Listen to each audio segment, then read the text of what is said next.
Hello, everybody. We are back with our life, beginnings and always. Let's see. Where were we last time? Okay. Alright, yeah, we did. We finished the moment of family. So now we are on dinner moment.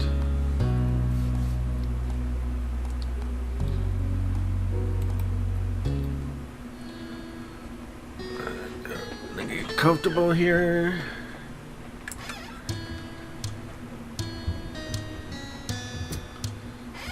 Alright.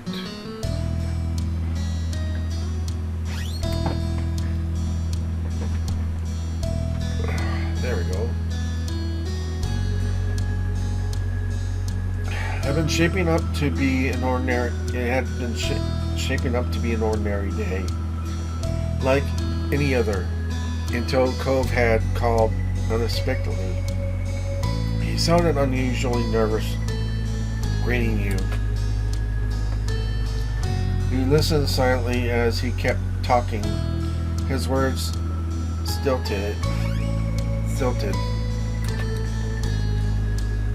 So, I was just wondering, do you want to come over to my house for dinner tonight? Asked Cove. The question came out strangely, almost like he'd rehearsed it a few times beforehand. Your eyes widened a little. You hadn't expected this to be the reason behind the call.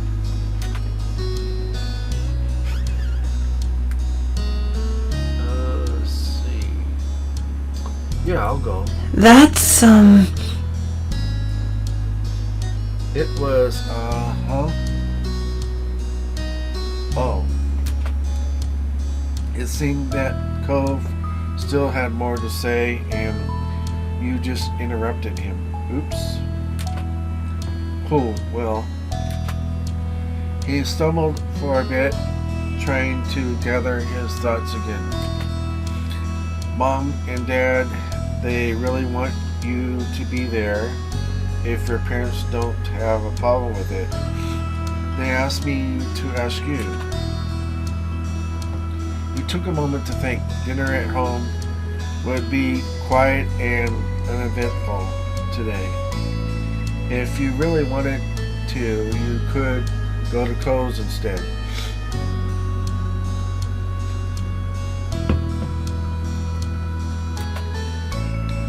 Cove spoke up, again breaking your train of thought. His voice was softer than usual.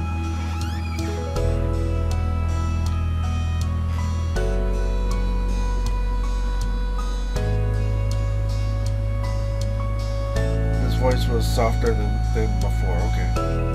Got that wrong. Also, I want you to be there too, says Cove. Can you come over? Let's see. Well, I know we're 13 and my parents would be okay with it, but just out of respect, so that my moms don't worry about me, so that you know where I'm at, I should at least tell them or ask them at least, so they know where I'm gonna be. I'm sure they'll be okay with me going anyway, but kind of more out of respect.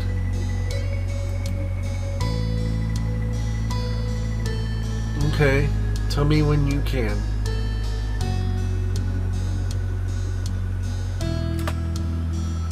He sounded noticeably relieved by your response. Was you coming over for dinner today that serious? Packages.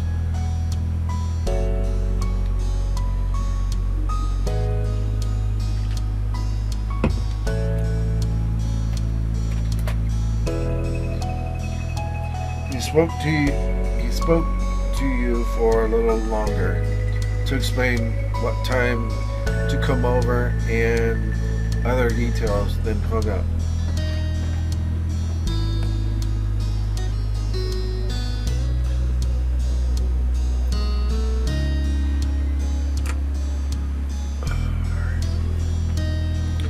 There, that's better. And that was that for now, anyway. You called Mom right afterward, and she picked up on the third ring. It wasn't long. It wasn't a long conversation. When you asked to go to the Holden house for dinner, she was more than happy to give permission for it. No problems there. Mom wasn't one to complain about you spending time with Cove. See, I knew they'd be okay with it. Cove got a quick call from you afterward, so he knew for sure that you would attend the dinner. Then you said your goodbyes and went on with the afternoon. Soon enough, the sun dipped out of the sky and everything came, and evening came. It was time for you to head to Cove's house.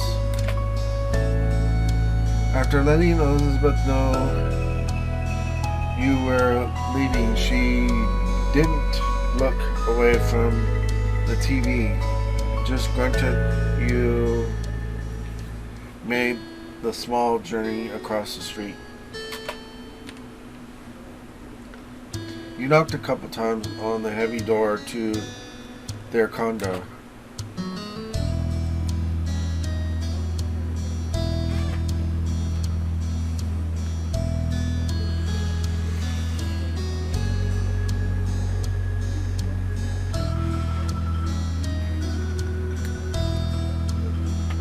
Oh man, what the hell? Okay.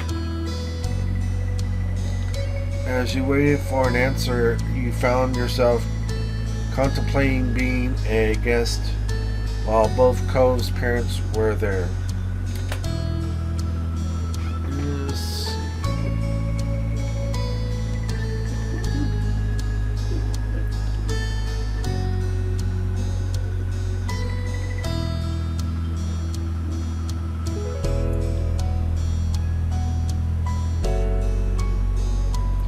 I'm gonna say it was exciting. Yeah. You had thought today was going to be boring, but it turned out to be much more interesting. You didn't get too much time with your thoughts, though. The door opened soon enough. Cole's mom, Kara, stood in the frame, smiling warmly at you. Come on! Hey, Chippy. Welcome. Please come in, says Kara. She opened the door wider and moved to make room. You stepped inside, allowing her to shut the door behind you. Thanks so much for coming over. I know it was kind of last second, says Carter. Thank you for having me. Of course. Just make yourself at home. It's not my home, but I've been given permission to say that, says Carter. Hey Chippy, welcome to our humble abode, says Cove's dad. You jerked your head towards the sound of Mr. Holmes' voice. He waved at you briefly from the kitchen, with his back turned and a large spoon in hand. Hope you're hungry, because I'm whipping up a lot of tasty stuff. True to his word, you heard something sizzling on the stove. You closed your eyes and inhaled. It smelled spicy and savory. With Mr. Holden busy and Cove nowhere to be seen, it was just you and Kara. She gave you a weary smile.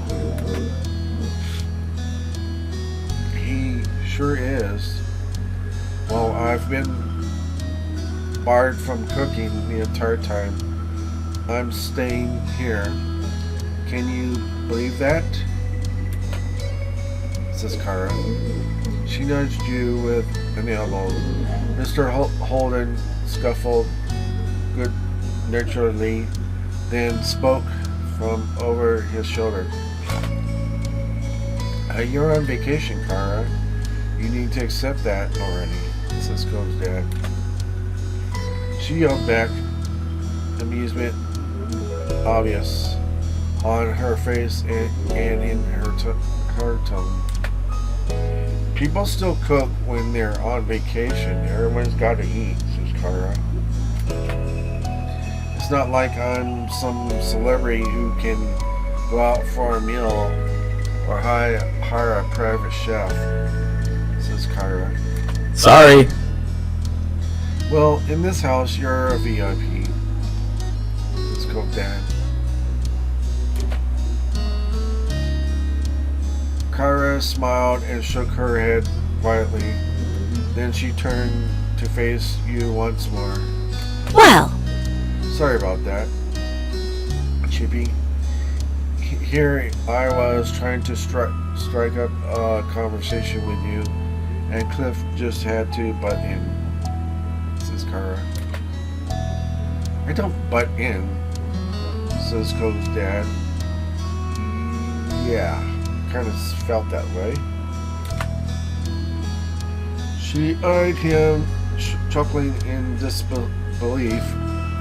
He wasn't exactly disproving her point with that. Connor leaned over to whisper to you. It's okay. He likes to be included, but since Clifford insisted on cooking all by himself, he'll have to wait. The two of us can chat. Her next question continued to be said in a hushed tone, just to be safe. so? So, how are you doing? Asked Kara.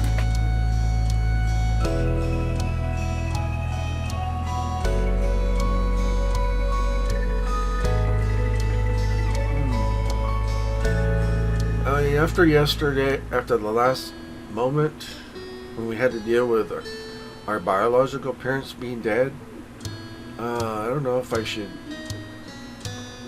go here. I'm gonna save it and then go back to it. Maybe I might change it, but at this point I'm gonna say I'm not really sure.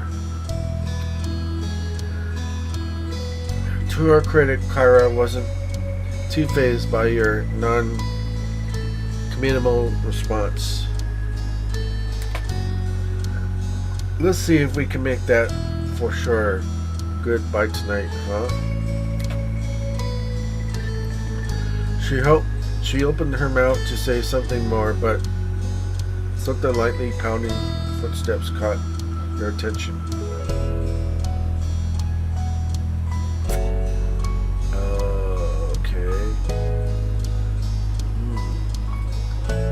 Yeah, I think I'm gonna go back and change that. Says she didn't really pry to what was going on, so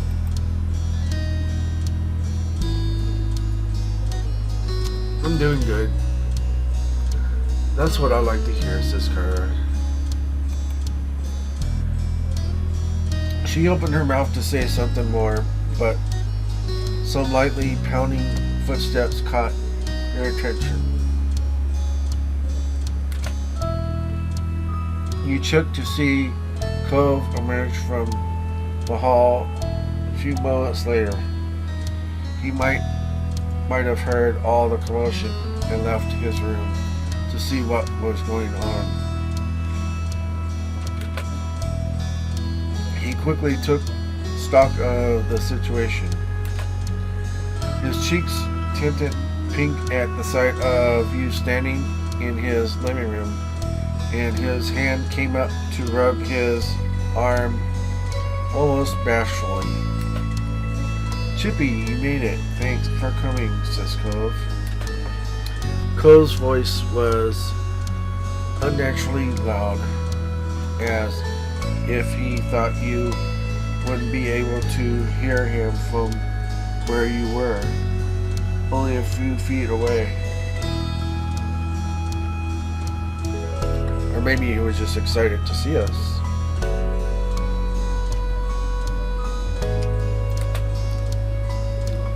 "Hi, Cove. You doing okay?" "Yeah, I'm fine," says Cove. He didn't sound convincing at all. You narrowed your eyes suspiciously, but didn't call him out on it. I mean, if there was a problem, he would tell us eventually. I'm sure. If you could talk to him alone tonight, maybe you'd ask him what was going on then. Yeah, exactly. It was when you glanced away from Cove that you spotted his parents watching the two of you interact. Cove noticed their stares too, meeting them with narrowed eyes. "So, Are we having dinner now?" asked Cove. "Not yet, bud. I'm still cooking," says Cove's dad. "Alright, I'm going back to my room," says Cove. As he turned to leave, he bent his head to the side to face you. "You coming?" asked Cove. The question was quiet, but you heard it clearly. You smiled, pleased that he asked, and nodded in the affirmative.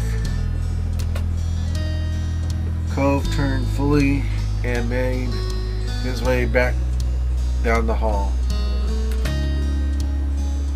"Have fun, you two," says Kara. "We'll call you when food's ready to go," says Cove's dad. With that, you followed after Cove. The two of you made your way down the hall.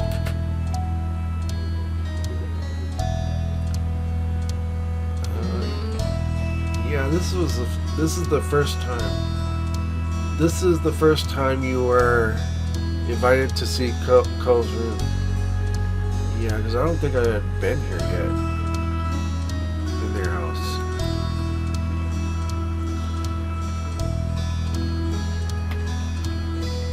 Cove got to the door first, opening it and stepping inside. You joined him.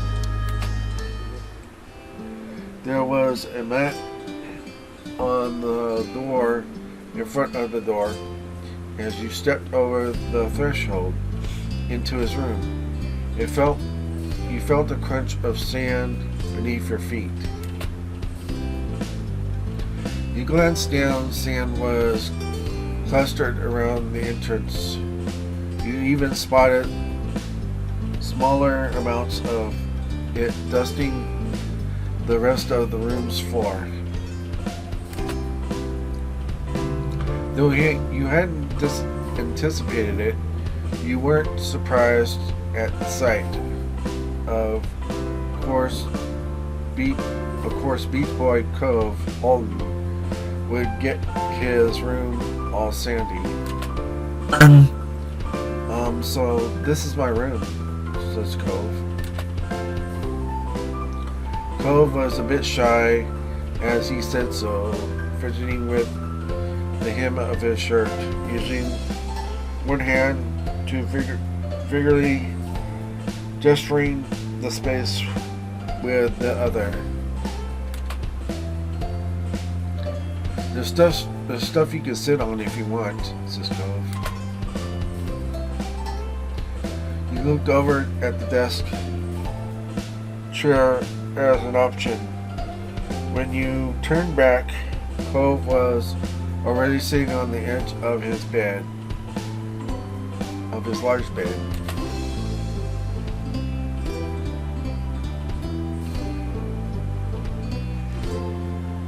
Are you trying to make your own beach with all this sand? Not really. No. Okay, so you're just messy. Well, you need to clean your room, boy. But, it'd be cool if I could, though. Yeah, you probably would if you could. You couldn't help recalling a long time ago, Cove explaining his childhood dream home would be something located right on the shore of a beach. Maybe that idle thought still held an appeal for him. It made you smile to think about.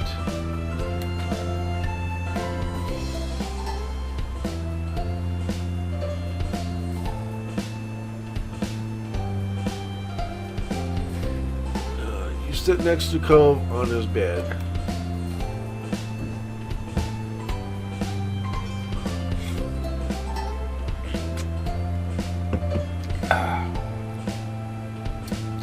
As soon as you sat next to him, Cove grew tense.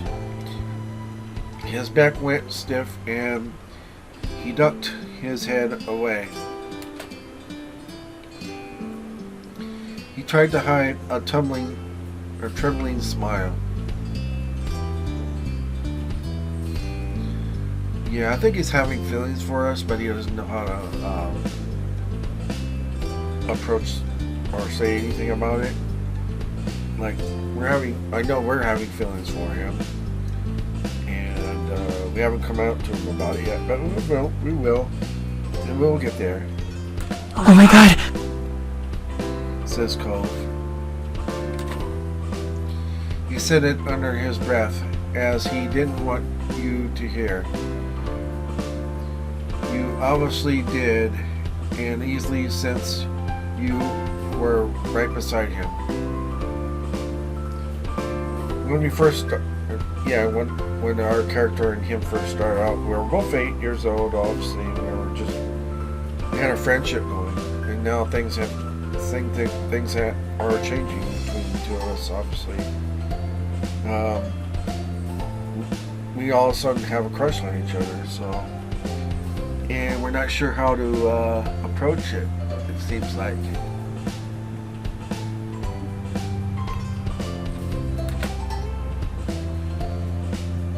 Let's see.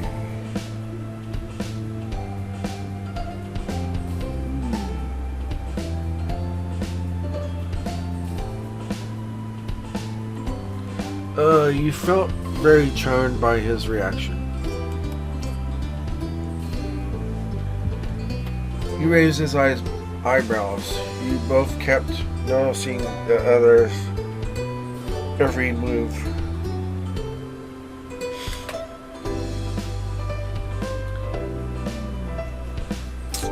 More of this, okay?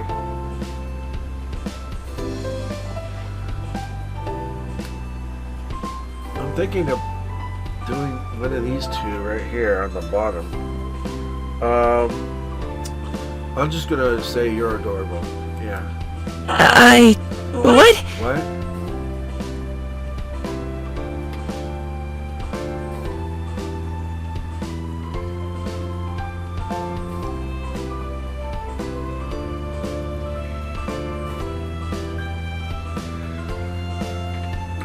I think I'm more forward to these things than Cove is right now. It seems. Clearly, he hadn't expected the compliment. Somehow, his flush grew.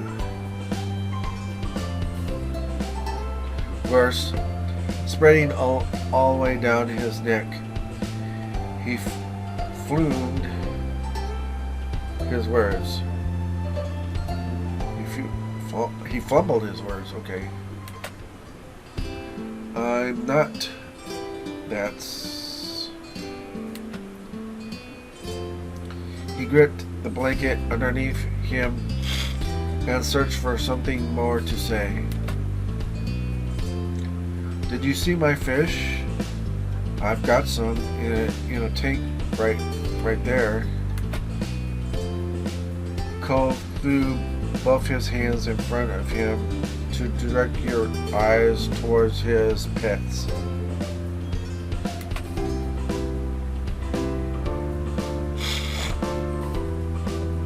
He was trying pretty poorly to change the topic. That much was clear. You decided to show him mercy and allow it.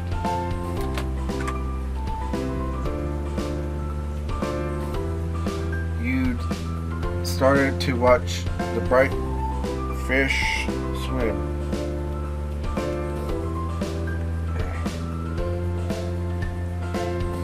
Damn allergies. There were a bunch of them, flowing to and fro in the open space. They stood out strictly against the green aquarium plants. How long have you had those fish? I guess. My dad bought them for me not very long after I moved here.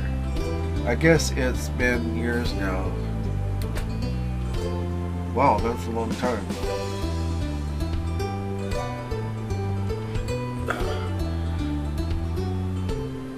Oh my nose.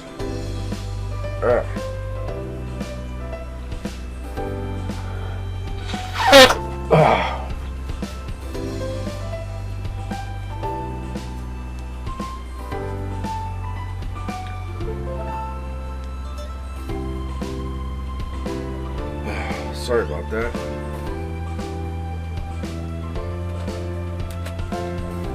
You peered carefully into the tank. The fish looked to be doing well. You must take good care of them. Most of them were small, but there was especially big. There was one especially big one. What are their names? I don't name them. Well, not really. You lifted an eyebrow at that. He continued to explain sheepishly. I mean... Mostly I just call them things based on what they look like. Squirt for a little one, tangerine for a really orange one, that sort of thing. I've had a lot of fish and I'm not good at coming up with names.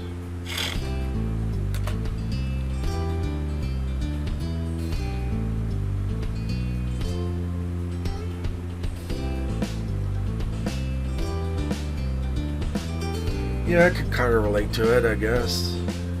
You found that relatable? You didn't have any pets, but you always had trouble naming your stuffed animals or whatever else. It was such a hard choice. Oh, a couple of them have other names, other types of names. He pointed out to a small orangish red fish. It was minding its own business away from the others. My dad named her Dreamcatcher, and the other one's Mark. Mom came up with that one, says Cole. Cole smiled at him to himself,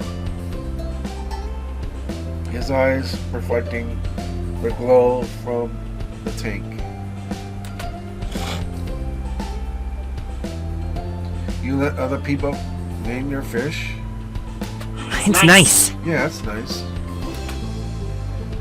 He then turned to you, tilting his head on the side. There is concerning look on his face. Do you want to name one? Asked Cove.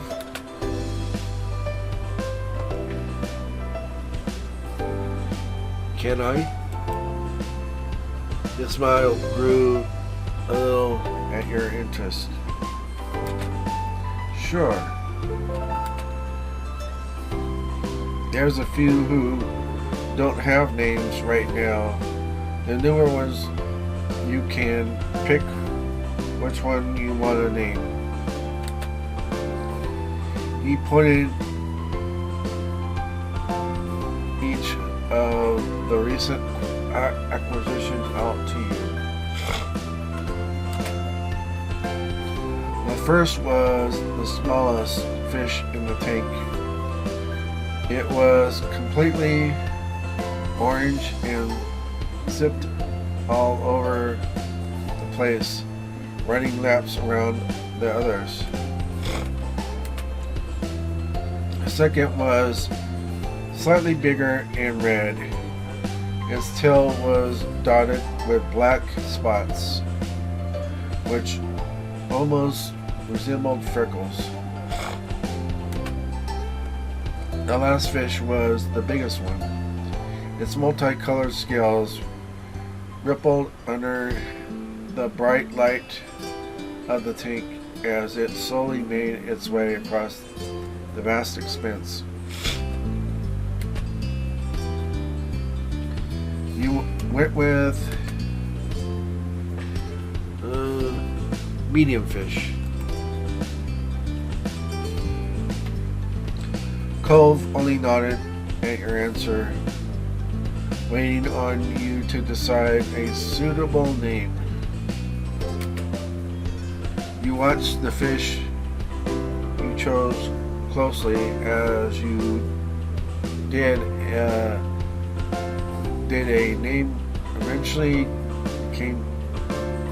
name eventually came to you.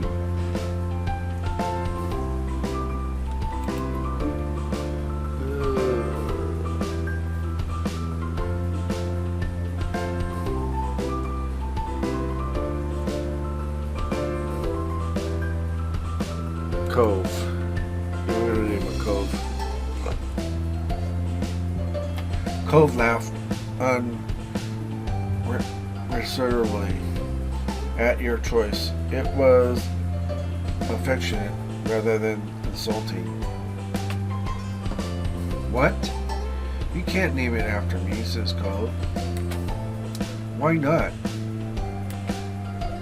'Cause I'm not gonna call my fish that. But you still said I could pick it. Cove shook his head with a bent smile. I'll call them Junior then. You can still call them Cove. It seemed like a good enough compromise, so you agreed. Cove nodded, satisfied. Alright, it's Cove, says Cove. With that, his attention moved from the tank. He peered fondly at it and its inhabitants.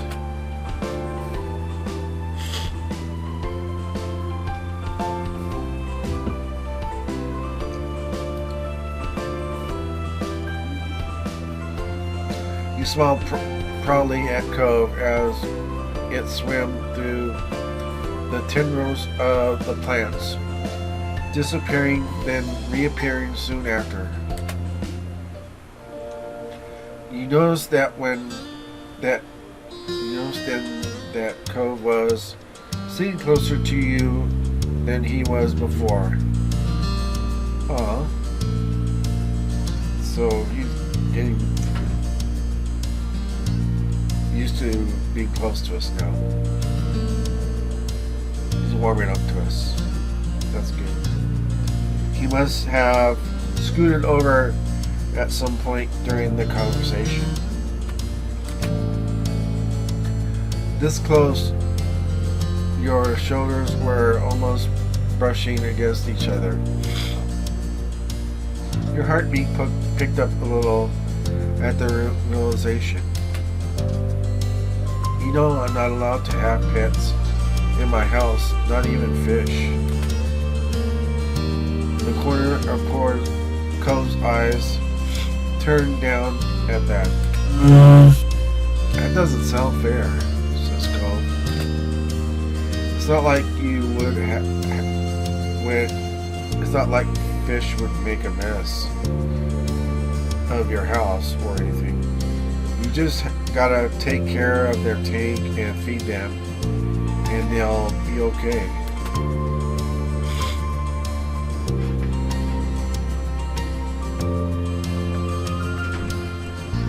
Right?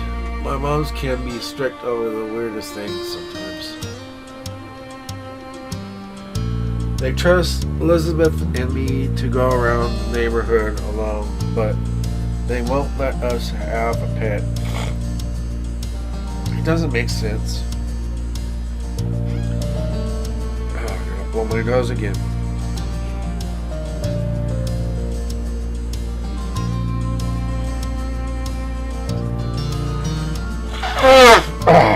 Damn.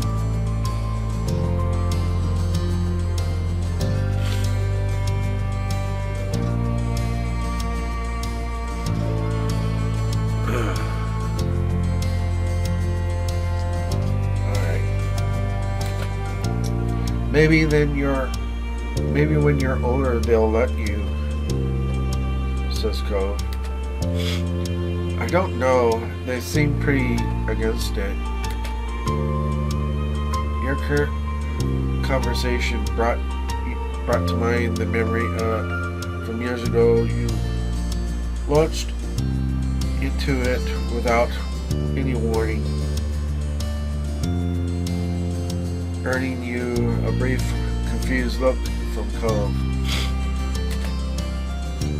One time, Elizabeth came back from playing at the beach and just shut herself in her room. She only came down for food. Then she ran back upstairs straight after. It was kind of weird. My mom didn't think much of it at first though. But then Mom went to her room to say goodnight and started screaming. Mom and I ran over to see what happened. Lizzie had a huge lizard in her arms. Cole's eyebrows rose at that, and he leaned forward in interest. Really? Lizard? Where'd that come from? Asked Grove. Elizabeth said she saw it half buried in the sand and didn't know what it was. Then she pulled it out and got the answer. So she brought it home. She hid the lizard in her room for the most of the day because she wanted to keep it. Mom and Ma were not happy. They worried about putting it out during the night, but she was going to have to let it go in the morning.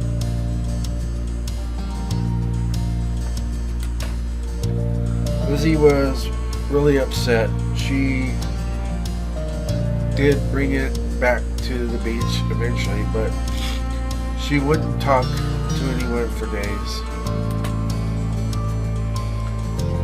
When she did get over it, it was almost like it never happened.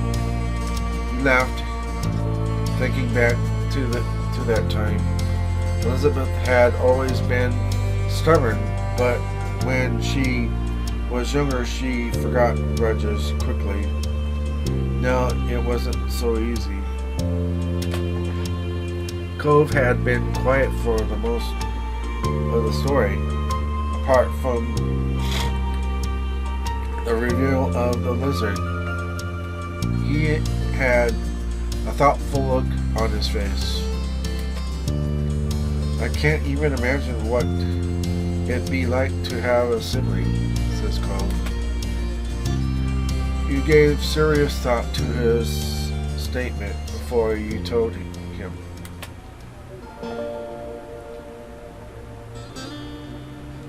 Yeah, I think there would be ups and downs. I mean, I don't have a sibling for real. In real, I'm an only child, so. But I've heard from a lot of people there are some ups and downs. Sometimes you get along, sometimes you don't. You know, it just depends.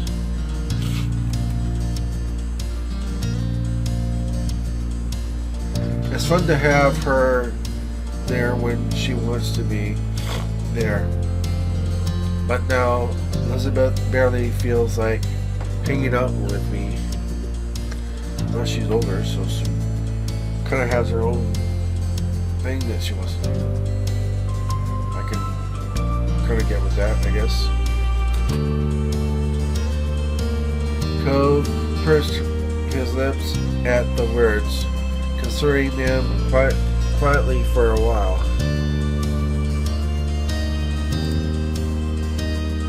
Oh man. Okay. Oh, there we go. Cool. That's interesting. I think your family is cool, says Cove. He hadn't had much else to say, though while on the topic of your family, you considered your relationship with your moms to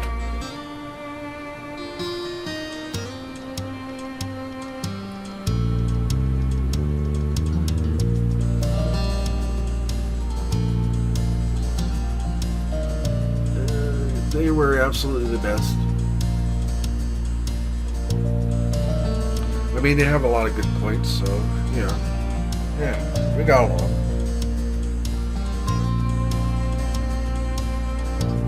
You couldn't even consider having another opinion. You couldn't have better parents. Yeah, they're good parents. Well, say what you want about them, but at least your moms never tried to pay someone to be your friend. Oh, we're back on that. We're on that.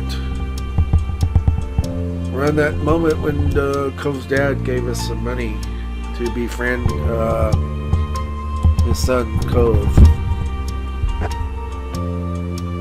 So I think we're going to be confession times. I think it is time to confess that and bring it out. I mean, there's no really good time to bring it up. So we might as well just come out about it, you know? It's got to come out sooner or later. You can't just hold it in forever. The thought prompted you to look over at Cove. You probably still didn't know that happened. You doubted that Mr. Holden mentioned it, and you never had. You wonder if you should tell him. It was a long time ago, but you were keeping a secret from Cove.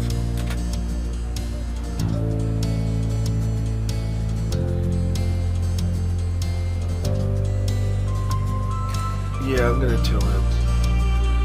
We gotta tell him. I mean, we got to. You took a deep, stunning breath and to prepare yourself for the conversation. Now, you just had to figure out how to tell him.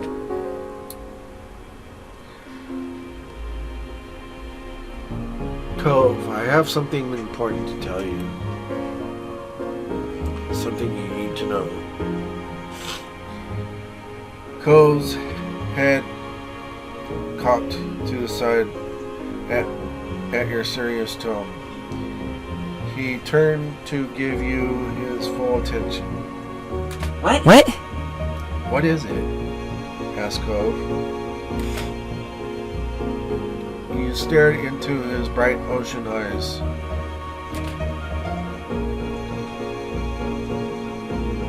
You told him the truth.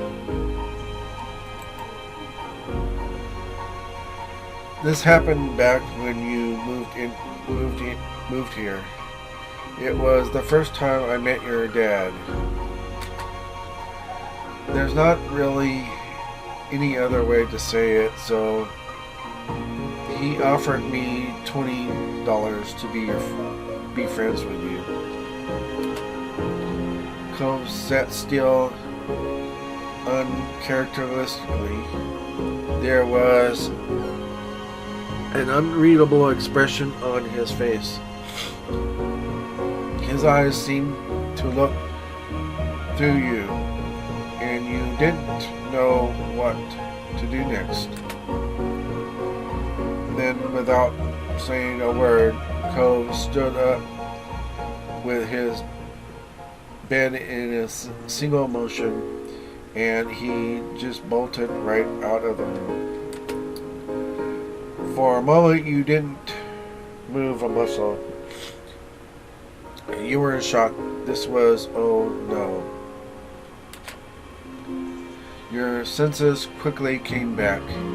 You shot out into the hall after him. Cove,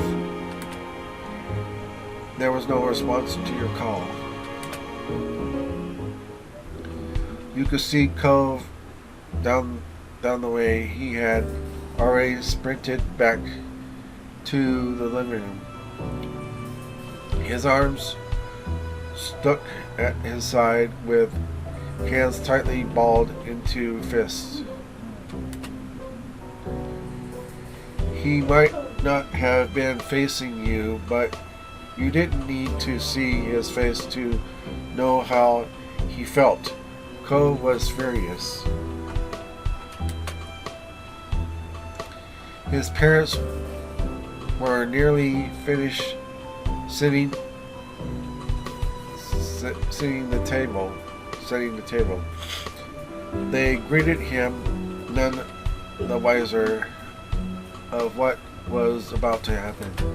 Huh? Hey, what's up? When did you start running in the house? Asked Kyra. Are you that famished? Asked Cove's dad. You were able to catch up in full and stand near Cove. The parents' words didn't even register in his ears. Their child was wholly focused on another matter. He was practically shaking. Cove took one more step forward and glared up at his father's face. You paid Chippy to be friends with me? Asked Cove. Mr. Holden froze. He looked like a helpless deer caught in the headlights. Seriously? Clifford, are you serious? Asked Kyra. He whipped his head towards Kyra, his eyes wide and blinking rapidly. It was only one time, says Cove's dad. The mission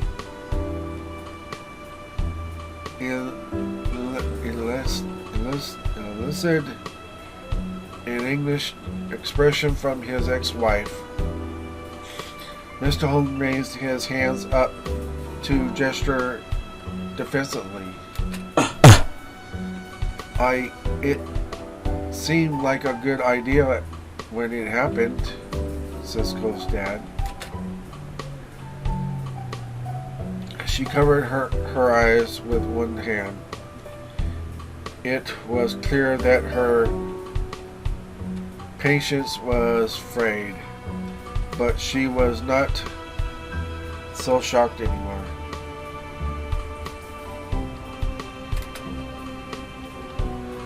Mr. Holden bowed his head, rubbing the back of his neck quite guiltily.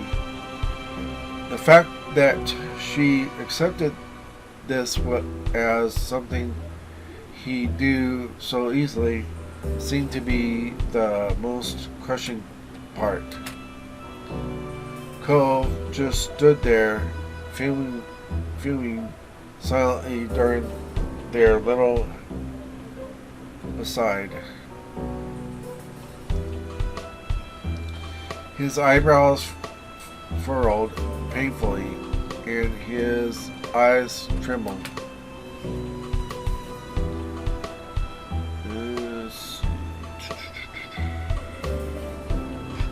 I felt bad for everybody. Yeah.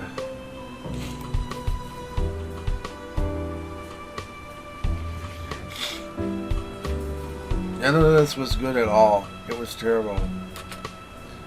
Finally, after what felt like an eternity but must have been only minutes, the tense silence was broken by Cove. "I don't want to stay here," says Cove. That immediately caught his parents' attention. They turned to him with twin expressions of worry. "Hey, wait a minute, bud. You don't have to do that," says Cove's dad. It's all right. "They're still your room. We'll stay out of your way, I promise." "Where could you go at this time of day? It's almost night," says Carla. No! "I can stay with Chippy," says Cove. He stormed out of the house without waiting for another response. You jumped as the door slammed closed behind him. You immediately followed after Cove.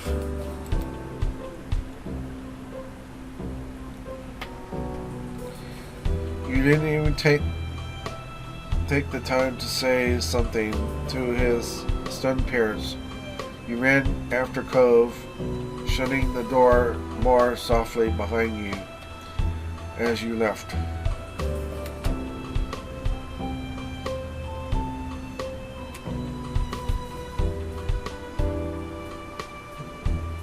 He just reached the middle of the road.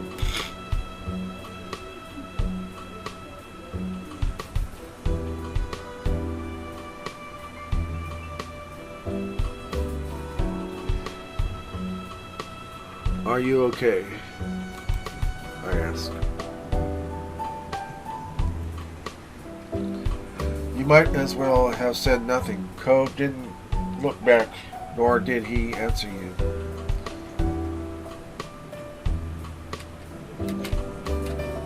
Cove stomped forward, going across the street without hesitance towards your house. It didn't take long to approach the front door. You left it unlocked, so he yanked it open and went inside with you. By then, night fully came. The two of you tensely together in the middle of your living room. The night hadn't gone as you imagined it would. At least Elizabeth wasn't around, and your moms were out. You had no idea how you would have explained the situation to them, and you were sure Cove wouldn't have been up for that.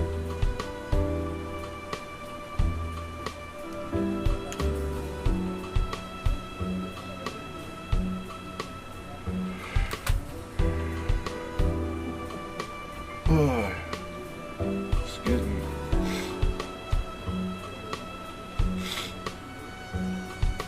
He watched you from a distance. His expression wasn't hostile, but was not exactly welcoming either.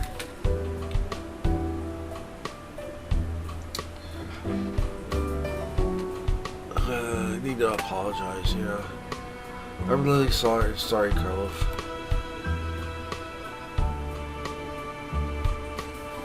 Cole shifted so his back was to you. Then he crossed his arms over his chest. Are you mad at me? To your surprise, he actually responded. What? No, says Cove. It's okay. It's okay. Good. I mean, we were 8 years old at the time when he gave us the money. And, you know, when you're that young, you think, okay, somebody's giving me money. Okay, fine, I'll take it. But, you know, I mean, we still became friends with Cove regardless of the money or not, you know.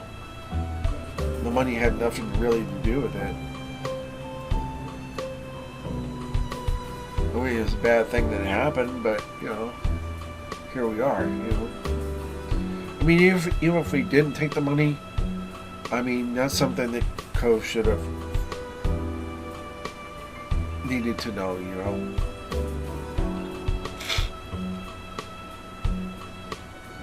I just wish I'd known before, but I guess there's never really a good time to bring up something like that.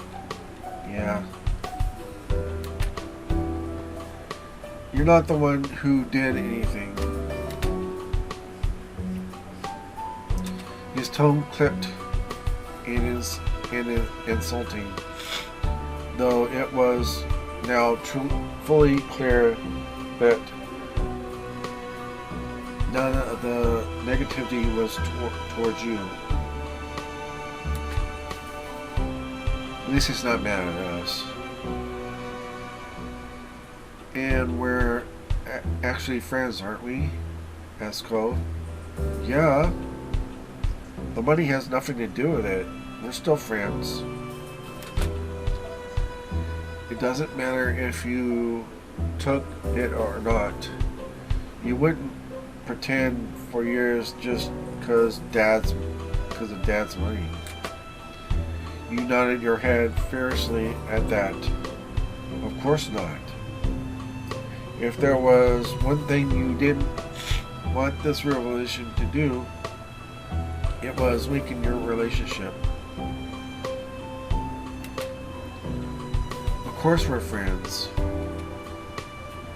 Regardless of the money or not, you're still friends. Cole seemed to appreciate your reassurance. The furrow in his brow eased a little. Yeah, we are. I'm definitely not mad at you, says Cove. I should thank you for not letting him get to you, and for telling me it happened. My dad never would have. He's always like that. He just does things. He doesn't ask or tell me about it or anything. Cole threw his arms out. his features twisted in frustration. There already was the thing with my mom coming to stay with us for the summer out of nowhere, and that was supposed to be a surprise I'd find out about. Who knows what other things he's done that I've never heard of? Does he even know how to think about what someone else might actually want? He paused to take a panting breath, scouring.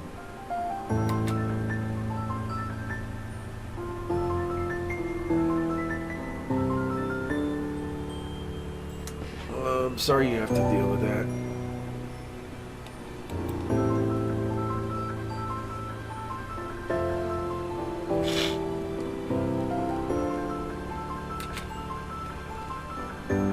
That's not even all of it. All of this is. That's not even what all of this is. The worst part is, I know he doesn't do stuff for himself. He does things because he wants to make people happy. Cole blinked rapidly, and you noticed tears were gathering in his eyes. When he spoke again, his voice was heavily with emotion. But he just makes everything worse. And then he's really sorry, and it's like it's your fault for not being happy. That he was at least trying. And that if his plans always what if his plans and always being so pushy did change things? What things? Cole finally met your gaze. His bottom lip trembling. You realized that he was referring to you and him. What if he did made you stay away from me before we even got to know each other? Asked Cove. His voice cracked as he forced himself to speak through the tears that began to fall in earnest. He did everything he could to say it, but the words were barely a whisper. Chippy, you were the best thing about coming here, says Cove. Cove was honestly terrified over the idea that there was a chance the two of you might not have what you do.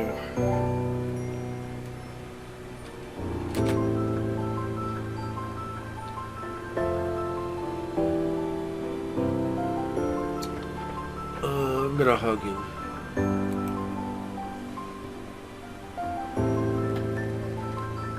Cove readily accepted the embrace. He wrapped his arms around you in return. The grip was firm.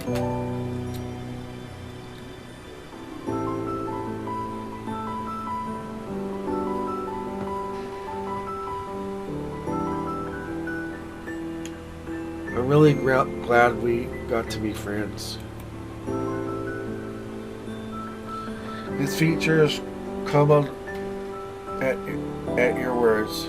You couldn't tell exactly what his expression was, but it seemed a mix between relief and sorrow. He sniffled. Me too, says Cove. You remained like that for just a little while. Then he scrubbed his eyes. He scrubbed his eyes with the back of one hand. His gaze turned away from you, growing distant.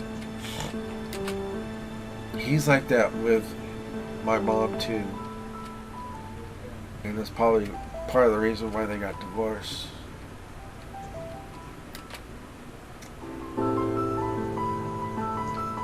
The anger he had begun to release bubbled back to the surface. Dad wants to make people happy, but he doesn't, Cisco. The words landed scratchily hard. You were certain I'd crush Mr. Holden. It'd crush Mr. Holden if he heard them. You never known much about his parents' relationship, but you thought you understood it a bit better now.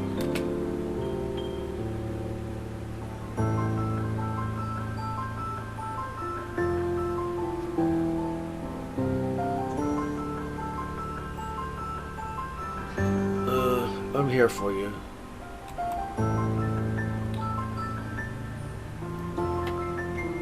Cove just looked at the ground. As the two of you stifled by the quiet, a thought came to your mind, abrupt and sudden.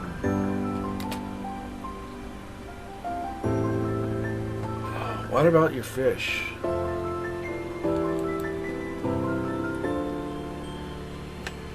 You couldn't forget earlier that night the way Cove spoke about them, how he watched them, how he cared for them.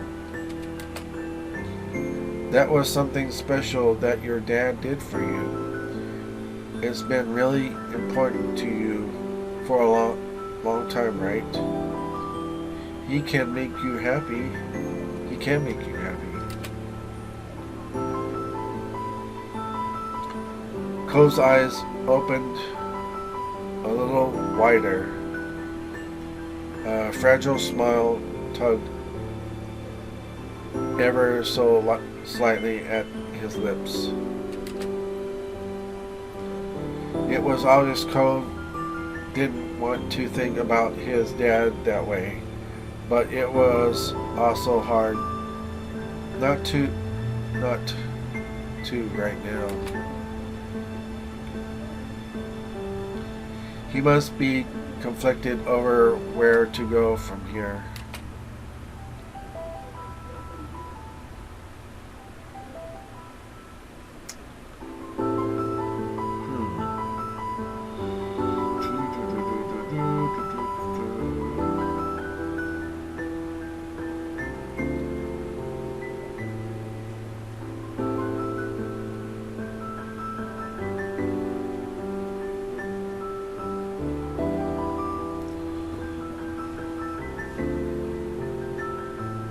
I'm gonna go with this one.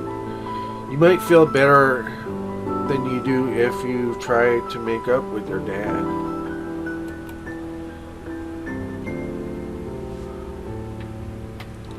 Cove frowned thoughtfully.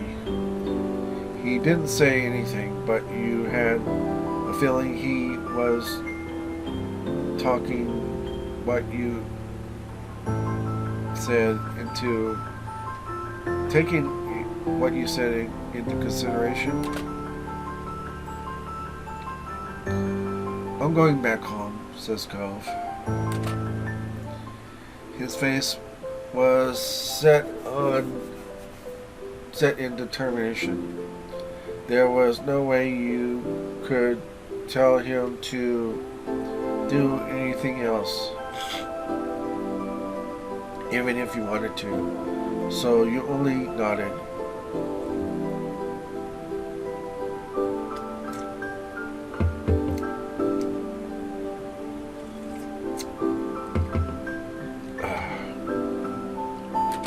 sorry. I'm sorry. Thanks, Chippy. I'm sorry about all this.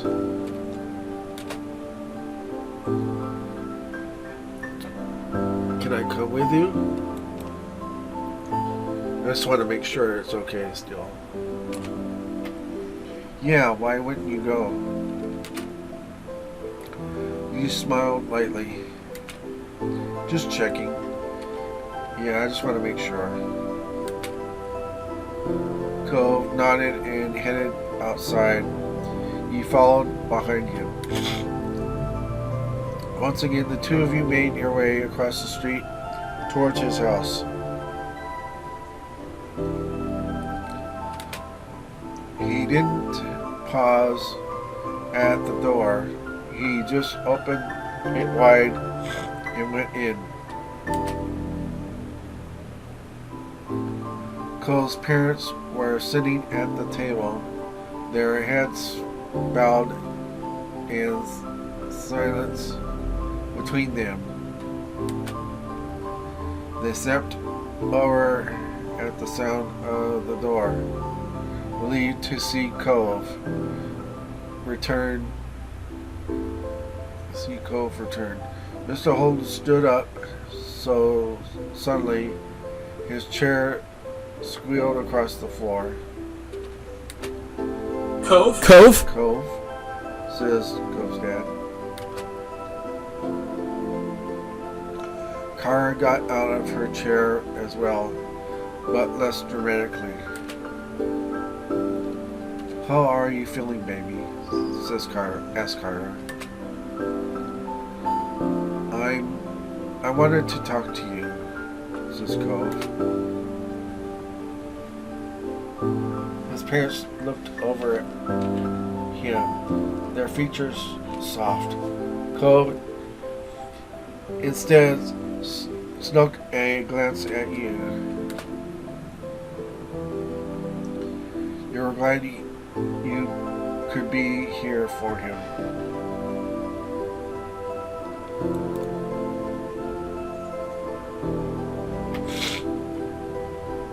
You stared back solidly, hoping you could convey your support with your eyes. It must have worked because Cove stood up a bit straighter.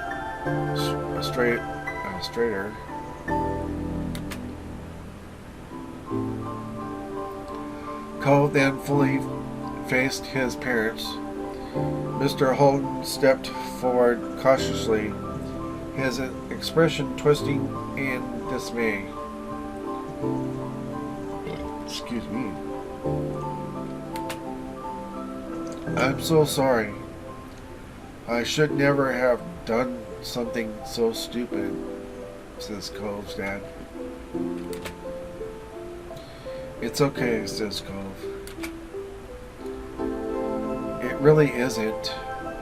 That was a bonehead move, if ever there was one. I was bribing an actual child, one I've never even met before that day, says Cove's dad.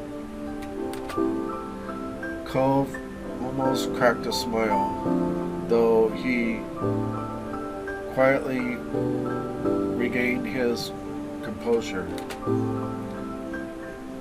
Then it isn't, but I want things to be okay anyway, says Cove. I'm sorry. Cove, I'm sorry, says Cove's dad. Kara placed a hand on Mr. Holden's shoulder.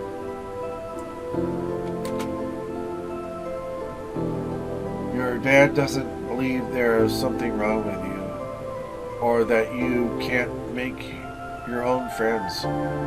He can explain. I know. I know. I know why Dad did it. He wanted me to be happy. That's all. He didn't think I'd be like this. It was an accident. Kara sighed heavily. A sad smile appeared on her lips. You're very grown up, Cove, says Kara. Mr. Holden brought his hands up against his forehead and began to pace around the room. He didn't seem to know what to do with himself. He turned back around to face Cove and Kara. He looked more solemn than you'd ever seen him. I'm not going to do it again. I haven't done it again, says Cove's dad. I haven't tried to bribe some more people, or I haven't continued to step over the line without registering it, asked Kara. Both, says Cove's dad. He let out a heavy breath before shaking down a little. It was impressive, but because he was pretty tall.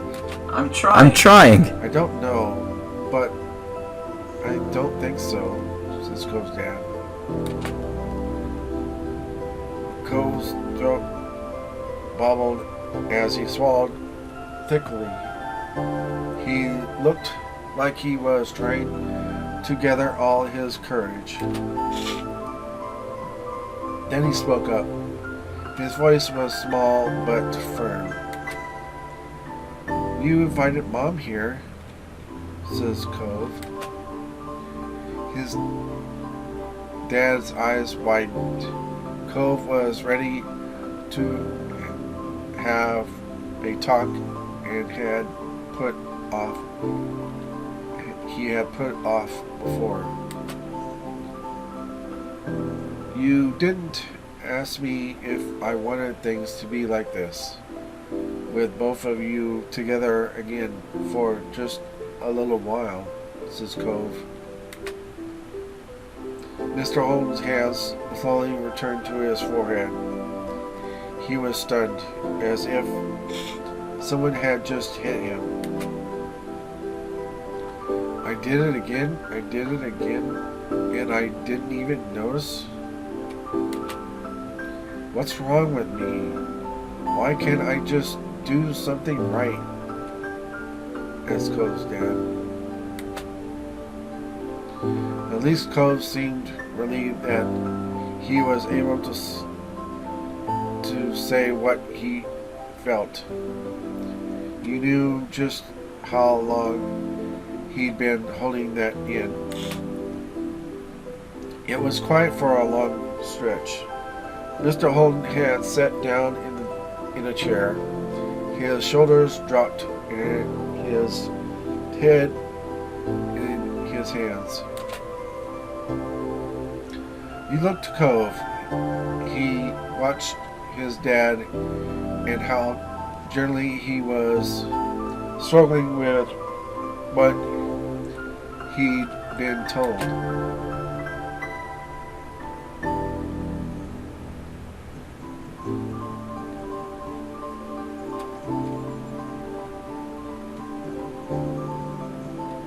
Cove glanced down at the ground, then looked back to his dad.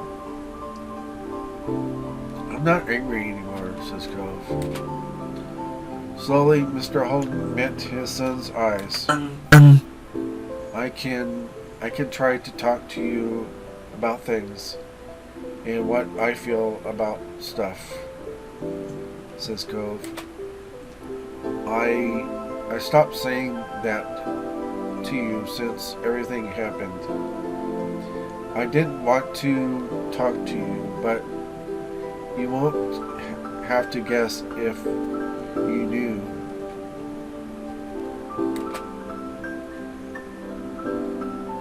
Mr. Holden broke eye contact, that shaking his head. God. My child shouldn't have to take care of me, says Cove's dad. You shouldn't have to make up for my shortcomings, Cove. I can fix things. I can still change. After having something of an outburst, Mr. Holden turned his face away and spoke more guardedly. Besides, I'm used to that already. I might not get it right, but not a damn thing would happen in what's left of this family if I wasn't making the effort. It's always me. What's one more thing to manage? Dad, says Cole. I see. You're right, Cliff, I know, says Kara. But I think Cove wants to take care. I don't think Cove wants to take care of you. He just wants to understand. He wants his dad to understand too. That's what matters, isn't it? Asked Kara. It was still as Mr. Holmes digested what Kara said. He stared down at his empty hands held out in front of him.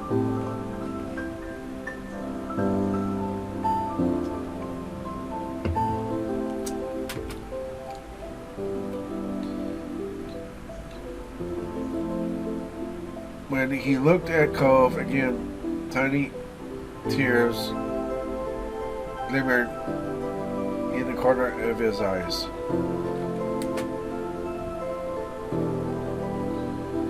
He got up, crossed the room to his son. Cove didn't move or look away as he approached. Mr. Holden set his arms on Cove's shoulder, then the touch firm. He furrowed his brows. Bud, you and I are going to talk about every single thought that ever pops into our heads, says Cove's dad. For the rest of your life, says Cove's dad. He shook Cove forward and back a bit. Tears slipped down Cove's cheeks, but he was smiling. What? No, I don't want that, says Cove. Mr. Holden began to smile too. It trembled at the corners, but it was genuine. I'm afraid it's the only way,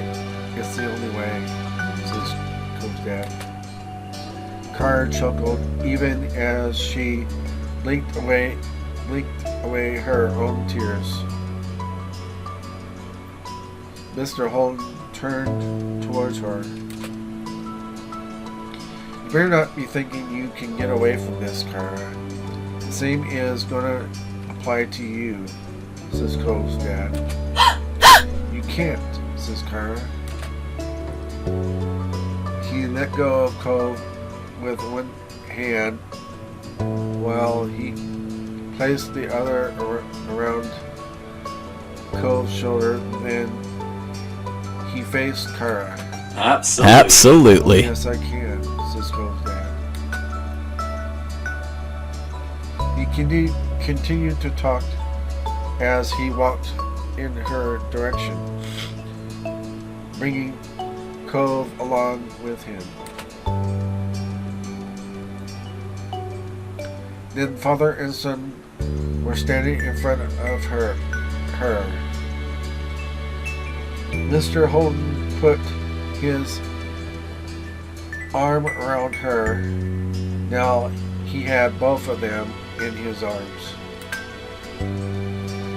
If you think the ideals that actually are bad, then the two of you are going to be amused by the thoughts I decided against all on my own. Kara jokingly cringed at the concept. Cove smiled tearfully up at his parents. Thanks, Dad, says Cove. I'm so I'm glad. so glad. Thank you, son, says Cove's dad. But hey, you don't know what I'm thinking now, Cove's dad asked. Cove, wiping his face with the back of his hand, shook his head. God, no, you're incomprehensible maniac, says Kara. Mr. Holden laughed, not disputing her words. I'm thinking we should eat that dinner I painstakingly made. It's salvageable. Just gotta heat it back up. Kara sighed in great relief. Can do. That we can manage, right, Cove? Asked Kara. Yeah, says Cove. Great. We're making progress already, says Cove. Well. Though I don't even know how I'm gonna start making this up to Chippy, carrying that secret for all this time. Must have been quite the burden to bear. $20 is not nearly enough for all the hullabaloo. I'm not mad about it or anything. It was a hard time for your family. Either way, I or we will work on it, says Cove's dad. Okay. Cove ducked his head and spoke towards you. There was a tiny smile on his face. Do you want to stay for dinner still? Asked Cove. I'd love to. Mr. Holden finally let go of his family. Kara patted him on the back with a content sigh. You're very good boys. I'm so lucky, says Kara. Cove shyly rubbed his arm, while Mr. Holden nervously rubbed his neck. Neither could make eye contact out of bashfulness. In that moment, they really did seem like father and son. Cole's family was nice, you thought to yourself.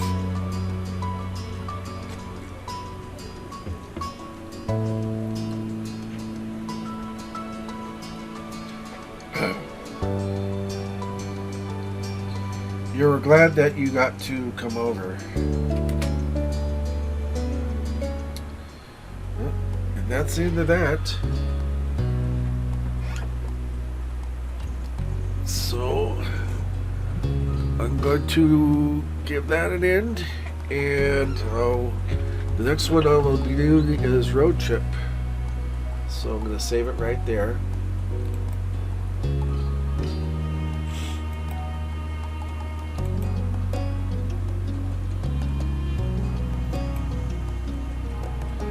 And thanks again for watching my YouTube channel.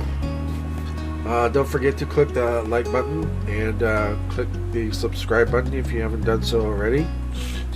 Also, if you can, please go check out my Patreon account. Become a Patreon contributor to my Patreon. so that I can in turn give that to a worthy charity. Okay. I'd really appreciate it if you could do that, if you can. And again, thank you for watching, and I will see you guys later.